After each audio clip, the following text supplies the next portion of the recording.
you're listening to or watching the Mito podcast. I'm Ashley. And I'm Megan. And today our guest is Devin Schumann. We're actually really excited to talk to you, Devin. Devin is a genetic counselor, right, Devin? That's the correct. Okay. Yeah. I always mess it up whenever I talk to anyone between being a geneticist, a genetic counselor, because there's so many different professions that kind of line up with that, right? Yeah, no, it's definitely not a individual box. There's a lot of overlapping circles with all of that, but they do have at least distinct degrees. So once you have it, you're like, this is what I am. I am not a doctor. I cannot prescribe meds. Please don't ask me for any, right? The unique thing about you is that you also have Mito, right? Yep. I have mitochondrial DNA depletion syndrome. Okay. Can you explain that? I know it's kind of hard. Any mitochondrial disease is very intricate, but is there an easy way to explain that so our listeners understand? Yeah, so I'm very used to explaining it, so I should be able to do it, but let me know if it's confusing. So mitochondrial DNA depletion syndrome is something that's diagnosed primarily off a muscle biopsy. They actually look at the mitochondria in your body and they notice that they don't have enough of their mitochondrial DNA. And so with that, mitochondria, right, they all have their own little DNA inside of them that's inherited from your mom. But we also have nuclear DNA from mom and dad that can encode things for the mitochondria. So I don't have enough mitochondrial DNA, but it's caused by a mutation I got from my mom and from my dad. So even though it affects my mitochondrial DNA, it's not inherited through women.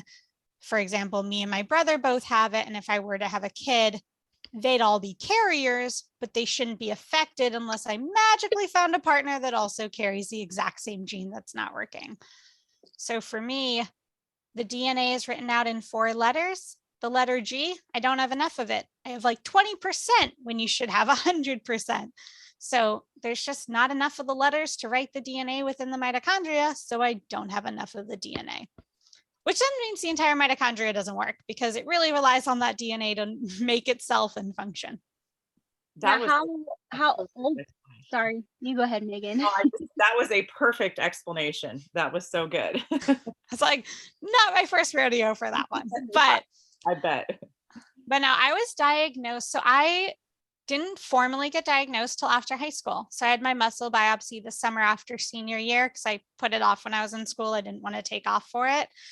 I got a suspected diagnosis when I was 16 because my brother, who's 2 years older, he did a muscle biopsy. They were like, yep, this is his diagnosis. And then they looked at me and went, that explains a lot. We think she has this too. At that point, I just thought I kept having mono over and over and over again because I was just really tired.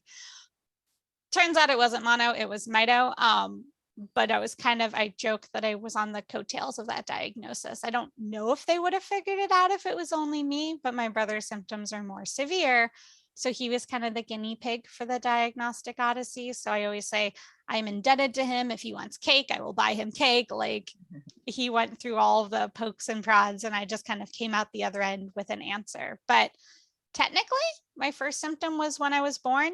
Me and my brother were preemie sized, even though we were full term. I was like 4 pounds, 8 ounces or something. So I spent the first couple months of my life in the NICU just because I wasn't gaining weight. But then my mom was supposed to take me to CHOP, but instead took me home in between and I started gaining weight at home and I never went to CHOP. And then 16 years later, we find out why. But I was kind of unaffected as a tiny human. There were signs, but not obvious ones. So technically my first symptom was like at birth, but then it didn't really pop up again until I got into middle school or high school. Wow, that's crazy. And is it the same for your brother? Like when was his other than at birth, what symptoms? Yeah. So my brother didn't actually have to go to the NICU, but he had a fatty liver at birth. So there was still that note of like, most babies don't have a big liver, which as a genetic counselor, I know is a hallmark symptom of metabolic disorders. But when he seemed fine, they didn't really look into it. And then for him, when he hit elementary school, he was diagnosed as on the autism spectrum, more of the social end of it. He's very, very smart, but definitely needs some extra help with school and writing, things like that. And we both heat stroked a lot as a kid, right? But other than that, didn't really have a lot of symptoms till we got to middle school. And then I always joke, like, as I was running the mile, it got harder to do so. As I was swimming, it got harder to swim. And sort of I started losing those activities.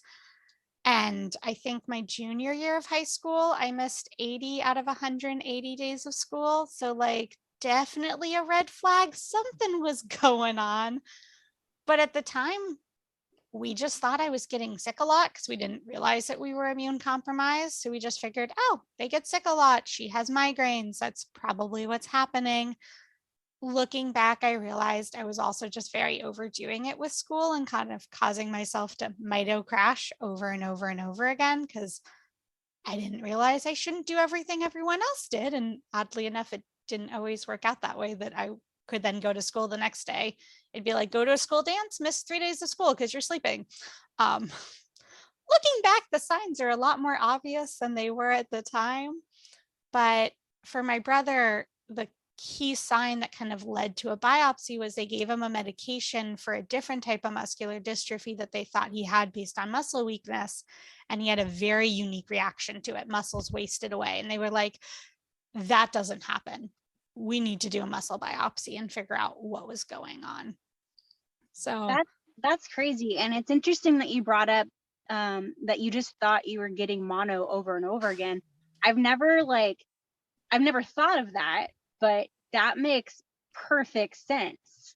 Like the symptoms you have or that you express with mono is a lot like mito.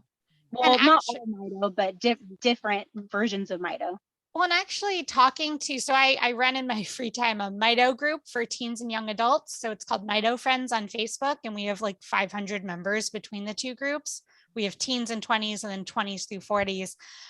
And like half of us are like, I thought I had mono at first, or it was triggered by mono, the flu. Like a lot of people have that same story where they got sick at some point in middle school or elementary school or high school, and they just never really bounced back. And so a lot of us, it's kind of a running joke that we can all trace it back to mono. And then we laugh now. We're like, well, what if I caught mono now? Would I even notice? Probably not. I would just think it's mito. And the hard thing with mono is a lot of people, they just say, do you have the antibody for it?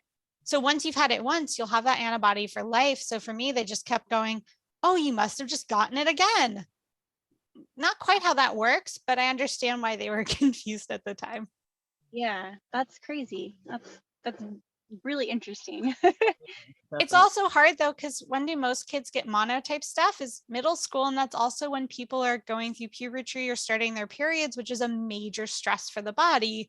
So are a lot of people also who didn't have major symptoms as a kid, they do notice they kind of have that shift when they're that teenager, because it takes a lot of energy to become a teenager or adult. And so it's hard to know chicken or the egg, like, is it a coincidence with the mono or was that the trigger?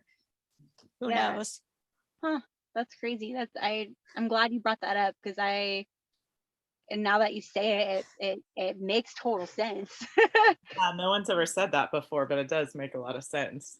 Yeah. And that's one of the things I always say that's so nice about having peers is you just say things that you think is only you. And then everyone goes, oh, wait, me too. Like, it's just this running joke that we all have these random things in our history, our medical record, or things that we do to help ourselves that we just thought was a unique quirk, and then we're like, oh, wait, half the group can't blow up balloons. That's probably muscle weakness. It's not just that I can't do balloons. And we're like, wait, half of us all share that. Or I never liked chewing gum. I thought it was tiring. I didn't realize that was anyone else. I just thought I didn't like gum. And then everyone else was like, I can't do it either.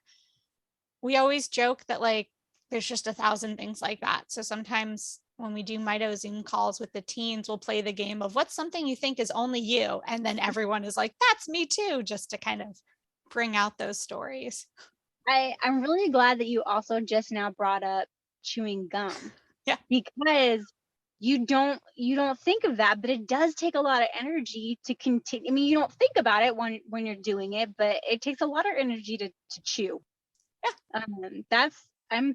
That's so interesting. We're gonna have to do another podcast with all of these so that people can hear them. So it makes more sense, because I'm sure not just like our adults or our teenagers that are listening, but parents bringing up their kids that want like their kids to have like do normal things, or those are little things that you do have to take into consideration that you wouldn't automatically think of, you know? Yeah, no, it's a really fun game to play that with the group. We end up doing it at least every couple of months. Someone says something and we all go, wait, that's not you. And then we just start going down the list of all of the things. So one of them recently was drinking Gatorade to go to bed.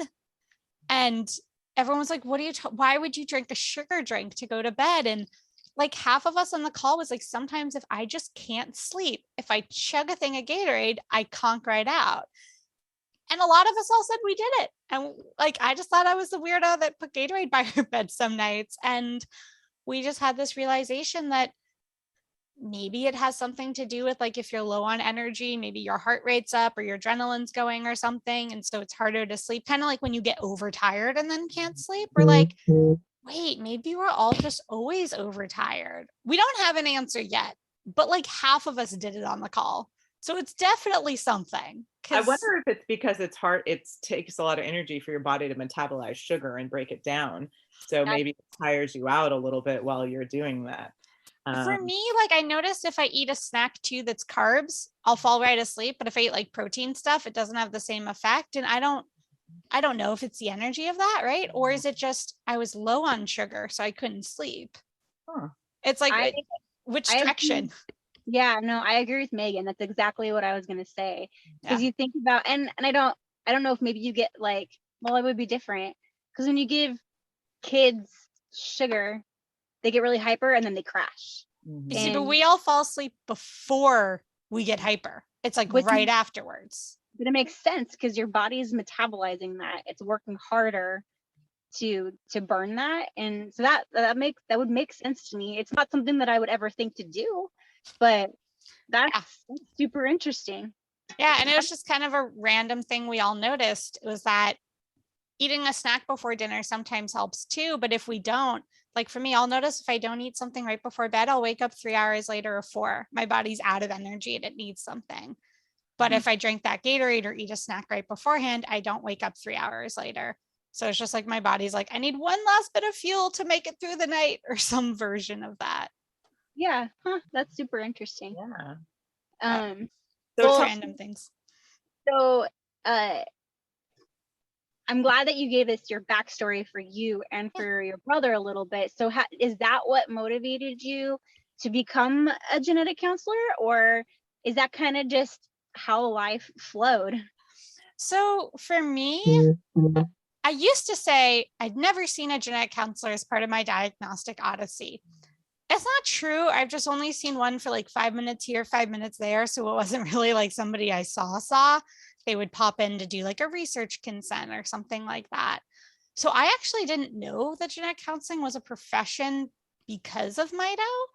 I went to a free lunch talk in college, and a genetic counselor was talking about how it was that mesh of medicine and psychology. It let you do a 2-year master's, so it wasn't med school, which seemed not like the best life decision with someone with Mito. I was like, that's probably going to kill me if I try that. But I liked medicine probably because of my history with Mito. And I was like, I already find genetics cool. I'm already Googling all this stuff in my free time. It's a 2-year master's, that's doable. And you get time with patients. The whole job is about explaining things to patients and spending time with them and helping them get resources. To me, that's a lot more appealing than like surgery or prescribing meds or 5-minute appointments with your primary care doctor. Not that it's per se your primary care doctor's fault they have no time with you. Like that's a whole different issue. But for me, she was just talking like this was kind of the perfect fit. It clicked for me. And I was like, I went up to her afterwards, like, it clicked for me too. I want to do this. And I'm actually still friends with that genetic counselor who did that presentation when in like 2011. She actually just referred me to do a TED talk on mitochondrial DNA, which actually just came out yesterday by surprise, or 2 days ago. And 10 years later, she was like, I think you'd be perfect for this. And still a friend running around. But yeah, for me, it clicked. I was like, that sounds good. So I shadowed and volunteered in an office to make sure it really was something I could do with energy levels and not to dive down a path before I knew it was the right fit. And by the time I made it out of undergrad, I was like, sold, I'm doing this. I took a gap year, went to grad program it was only 20 months long because the second summer doesn't count. And you take one board exam and you're good for life, as long as you do continuing education credits, which I get at the UMDF conference every year anyways. So it's really cool because with genetic counseling, right, you have to have an undergrad first, but it's not this med school, it's not this PhD. To me, it felt like a very practical use of my energy because you just learn classes that teach you how to do the job. And so it felt very doable for me. And I think having Mito gave me a little bit of an advantage because I already knew a lot of genetic stuff, knew about like how do hospitals work, how do pre-auth works. Like sadly, you already know that stuff if you have Mito, at least a little. But for me, it's nice because you don't get limited to one field like in medicine. So my first job was at an autism center doing autism genetics and research. My second job was at a high-risk pregnancy center. And my current job is telemed doing fertility and preconception. So talking to couples going through IVF, couples doing carrier screening, using egg and sperm donors, people who are pregnant. I made the transition to telemed because, not surprisingly, COVID happened. And being immune compromised, I did not feel like clinic was the ideal location for me, especially because I was living in Vegas, and Vegas healthcare is a whole different ballpark. So my plan when I lived there was if I got COVID to drive to California and check myself in at Rady Children's, where I knew they knew what Mito was and that they would help me. I was like, I'll just go to Dr. Haas. He'll save me. I've only shadowed with him in clinic, but I'm sure that they can call him if I show up. But I'm kind of glad I did the switch. It was surprisingly easy to do. And this is a definitely better energy use type of a job without commuting and being able to, if you don't have a patient, go take a nap or go take a shower, eat more food compared to in clinic where you're kind of always on your feet and you're always on call. So I do appreciate my new job. If anything, it's too nice. It's going to be hard to go back to clinic after this when COVID ends, whenever that is. Eventually it'll end, hopefully.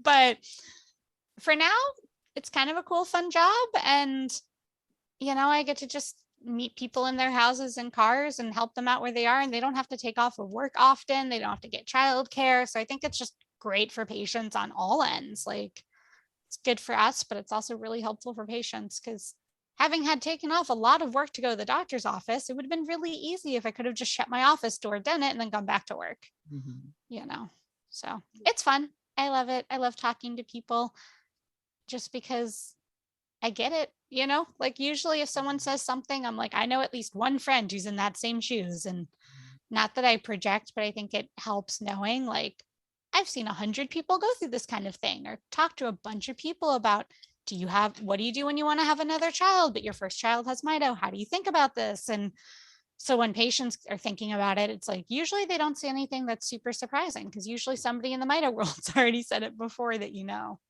So it's cool. I love it. It's fun. And it's a very accessible job with energy issues. So I highly recommend people to consider it when they're considering med school or nursing even. I'm like, this could be an option that gives you more options to adapt the job as your needs change, which I don't know if there's that many jobs in the world that allows you that kind of flexibility. That's true. I mean, especially like with COVID, I think that's opened a lot of really good doors for people. I know it's been frustrating for a lot of people, but and I can't speak for everyone. I can only speak for what I think I would have been feeling if Angie was still alive, but it would have made life so much more simple.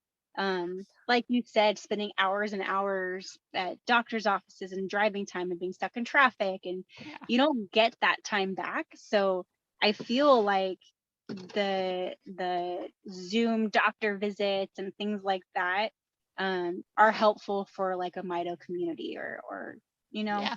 No, I know the Mito docs are fighting to keep it approved by insurance because they've just found it as a game changer for so many patients. And no longer do you also only have to see doctors down the street from your house either. So it opens that door because how many families do we know who drive 8 hours to go see a doctor? My doctor is in New York City that I see. So like, it's a long drive. I fly out there if I want to see him.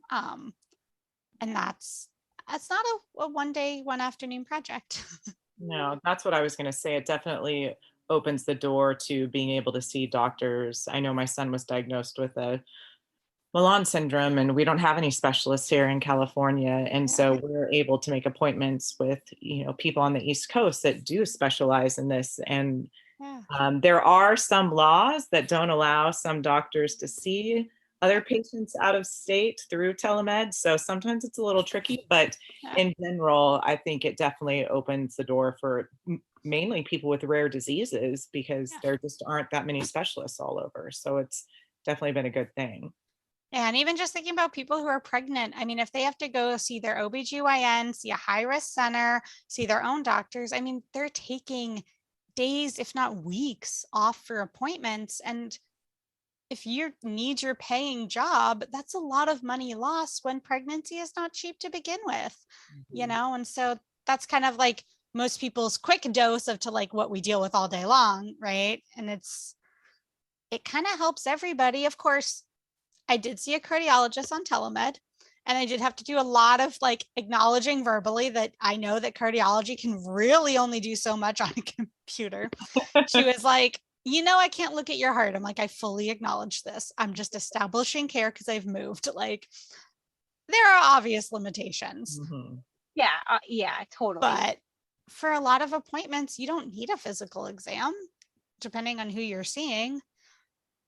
Yeah, I think for us with Dr. Haas, even, I mean, we go in there and he goes over all our medical information, all the information from the other doctors with the other tests. And I mean, he does examine Troy, but it's mainly like, okay, how are you feeling? How are and it's like, that's really great for telemed, because otherwise, you're waiting in the doctor's room. But yeah, obviously cardiology, pulmonology, there are certain things that you got to get in there. I was like, I know I'm pushing my luck with this appointment. Like, I fully acknowledge that. Cool. Well, Megan, did you have any more questions?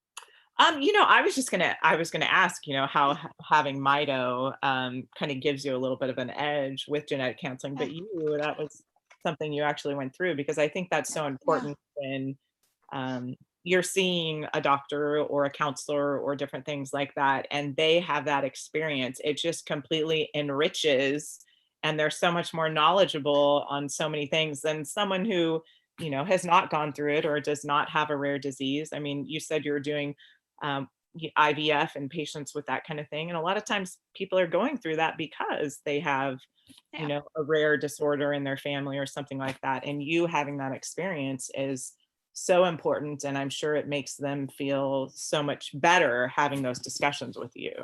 Yeah, I feel like we do a lot more like laughing about stuff with patients, because they'll be like, I'm like, so you both tested positive for this condition. They're like, our kid has it. I'm like, so I'm not going to explain it to you because that would be a waste of your time because you probably know more than I do. And they laugh, and I'm like, you just know to say that because you've been on the other end of that equation.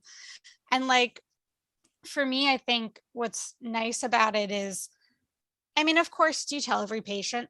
No. Sometimes they just get it from the things that you say, though, like jokes like that. And I think when I was a student and I was going to grad school, they were like, every interview was like, would you tell a patient that you have Mito? And the correct answer back then was no, right? Like, you shouldn't do that because that makes it about you and not them. But I like had a patient with Mito at my last job, and she was like, well, do you know of any good resources? And I was like, all right, full stop. If I tell you that to go talk to the UMDF, they're going to send you back to me because I'm the only Mito person in the city. So I have mitochondrial disease. Like, I was just like, this is stupid. I'm not going to dodge around this. And, I mean, that would happen sometimes when I'd be through like a really long journey with a family with a rare disease disorder diagnosis. And like, by the end of it, they'd be like, how do you get this? And I'm like, I have one too. Like, that's why I get it. And you can tell that it immediately it's a breath of relief for most patients, even if it's not the same diagnosis. And I mean, we've all felt the same. If a doctor candidly says, hey, I actually deal with something too, they tend to be good doctors. Like, it tends to be a good sign. And I think from the doctor side of it, I get it. They're like, well, don't make it all about you. Don't be like, well, I have this and it's been really hard. Like, duh. But just the little things, I think it's kind of interesting because at the time I was like, I wouldn't tell anyone. And now I'm like, oh, I tell everyone. Because it's just, I think it's kind of an arbitrary line in the sand that comes from a place of ableism, to be honest. Like it kind of comes from a place of disability isn't something to be shared or talked about. And for me, I always say I was very lucky. I got diagnosed in high school, right when I was kind of figuring out like how to be an adult, how to be a human, like who am I?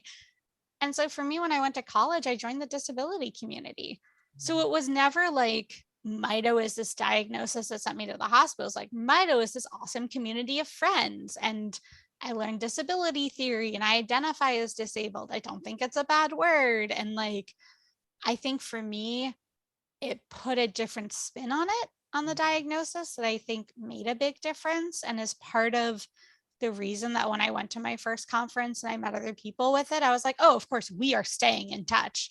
And we made a Facebook group that then like 10 years later blew up. But like, I don't know, if I hadn't been at a college that had a big disability community where it was a positive, we all hung out, we're still friends with each other, if I would have thought like, I want to go meet other friends with this. But I think it makes it so different. Like it's so different when you're like, this is the reason I have really good friends. Like some of my friends, we've been in each other's weddings and people's babies are named after each other. Like these are lifelong friendships that I never would have had without Mito. So like, yeah, does Mito suck some days? Sure. I mean, like, are there 1,000 negatives about it? And is it hard when we lose our friends? Of course. But I'm also so glad I had that spin on it, that perspective on it, because I think it is a lot harder when you don't know anyone else with it and you're stuck at home and it's just a cause of all the things you've lost instead of something else. Which is why I love like podcasts like this, because it's like, look, we're all in this together. Like we're all like, this is such a bigger thing than just like a thing on a sheet of paper as to why you see a doctor. Absolutely. And we always talk about how, being friends with other parents that have children with Mito and how helpful it is to us. So just that, group of friends that is going through the same experience, it just enriches your life. And it's super informative. You learn so much that you wouldn't learn from just that diagnostic paper, those results that you get. So yeah, that is amazing. And it's fun too, because it's like you meet all of these amazing people you never would have met otherwise. Like we always joke on paper, some of my friends, I'm like, we don't have any like points of contact that would be like, this is why you'd be best friends with this person, right? We live in totally different time zones, have different backgrounds, different everything. And yet we're best friends 10 years later. Absolutely. And I just, Ashley and I wouldn't know each other unless it was for Angie and Troy. Yeah. that's what I mean, right? Like you can't discount the negatives, but I'm like, could I pass up all these friends? Like, no, I kind of really like them. Like they're kind of really cool people. I'm glad I have them in my life. Yeah. I feel super fortunate for the community that I've found, and it's been, I'm not gonna lie, it's been really hard to not have Angie, because I don't have that to bond with anymore. And Yeah. but I feel really lucky that even though she's gone, Yeah. I still have my friends. I have Megan, I have Christina, I have everyone that came with that group, and I have all of the people that I met over social media. Like I still get text messages of kids, and I get phone calls all the time, and I just feel really lucky for that. Obviously, like you're right, this isn't a world that you, when you were a little kid, you ever dreamed of being a part of, but now that you are a part of it, it does have some beautiful things within it that have grown from it. Just so glad for social media, because otherwise we'd just have the things that sucked, right? Like, I mean, people You feel can, so alone. And that was another reason why we started the podcast, is because we have you would think that in San Diego we'd have this huge Mito community, and we have a lot of support, but we don't have a lot of Mito kids or Mito adults. And so whenever we would get together to plan like our events, like our Mito 5K and all things like that, we would sit in the room and realize like none of us were getting all the same benefits. And like, how is that even possible? Like we are all literally within 20 miles of each other, and most of us were within 5 miles of each other. And I don't understand how we're not getting the same stuff. And so that's why we started this, because there's all these hidden things that you only know about when you talk to your friends, right? When Yeah. you're bullshitting over coffee. And so yeah, and we just wanted to bring that community closer. And I think Yeah. that's the best thing about social media, is that Yeah. it has made this like humongous world a little bit smaller. And Yeah. then we're hoping with the podcast it would bring that world even smaller, just so that everyone feels that exactly what you were saying. Like, even if we don't get to meet every single person that listens to this podcast, I hope that Yeah. we've been able to enter their house or their car or something to listen to this and make them feel not as alone. And I mean, I think you have to have been successful. I mean, at the end of the day, for every person that reaches out, there's probably 5 that aren't. I mean, that's just the reality of everything. Is like, for every person who is commenting and posting on a group, there's 20 people reading it, not saying anything, but who are still there reading it. So obviously still participating and getting something from it. And I always find it really funny when I go to the Mito conferences, because like I'll run the teen room and like all these people will be like, "Hi, Devin," and I'm like, "I have 1,000 Facebook friends. Who are you again?" Because like I'm dyslexic. I'm horrible with names and faces, and the little icon on Facebook, you're this big, like you're now a human. Give me a second to connect the dots, and once you do, I'm good. But when you add the fact that I'm bad with names, I'm like, you change your Facebook profile picture, it'll take me a day to figure out you're the same person, because I'm like, you were the blue icon, now you're the green icon. Like, awareness week is great but horrible because everyone has the same icon suddenly. I'm like, I'm screwed, I'm out. Like, I can't do this. But like, yeah, I mean, just the fact that people say, "Hi, Devin," I'm like, oh, okay, cool. Like, just existing and posting apparently made a difference because they remember who you are.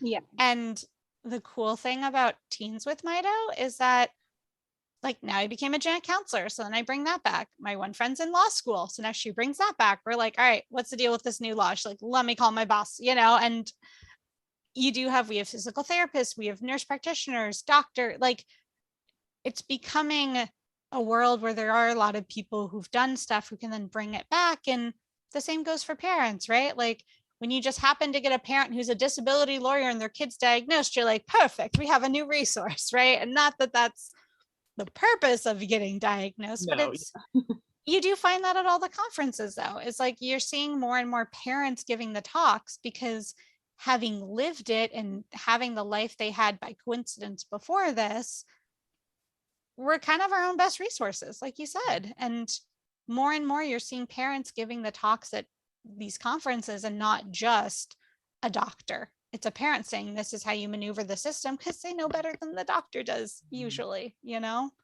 I think it's cool to see that shift, to see more podcasts and patient-led stuff, because we are all professional patients or professional caregivers, and you do know a lot more than people who had one lecture in college. Like, I'm going to be frank, I've had those lectures. They are short. There's not a lot of info there. Like, a lot of what I jokingly do is I'm a professional Googler.